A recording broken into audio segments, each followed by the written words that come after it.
Et en marge de cette visite ministérielle, Ségolène Royal a laissé entendre qu'un représentant de son cabinet pourrait rencontrer les membres de la Juventud Independentista en grève de la faim à Corte. C'est une des revendications de ces militants retranchés depuis mercredi dans la citadelle. Ils réclament l'amnistie pour les nationalistes. Au 3e jour d'action, la fatigue se fait sentir, mais leur détermination est intacte. Sébastien Lucian et Louen Martin.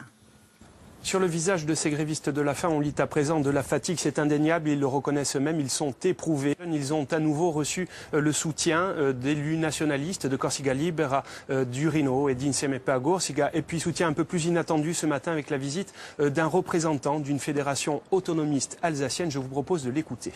Notre combat est très similaire puisque même si on peut parler d'indépendantisme d'une part, d'autonomisme de l'autre, quelque part nous nous battons tous contre les dénis de démocratie et nous avons le tronc commun qui est le régionalisme et la mise en avant de nos identités propres, culturelles, sociales et économiques.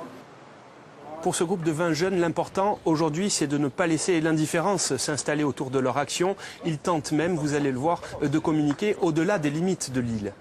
Au niveau international, avec des médias irlandais qui nous ont sollicités.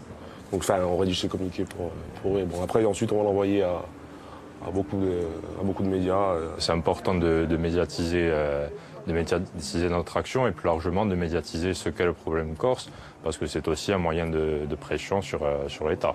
Il est vrai qu'avec des conditions de vie précaires, notamment la nuit, avec le froid, et puis un groupe qui ne se repose jamais, en perpétuel mouvement, l'énergie pourrait très vite cruellement leur manquer.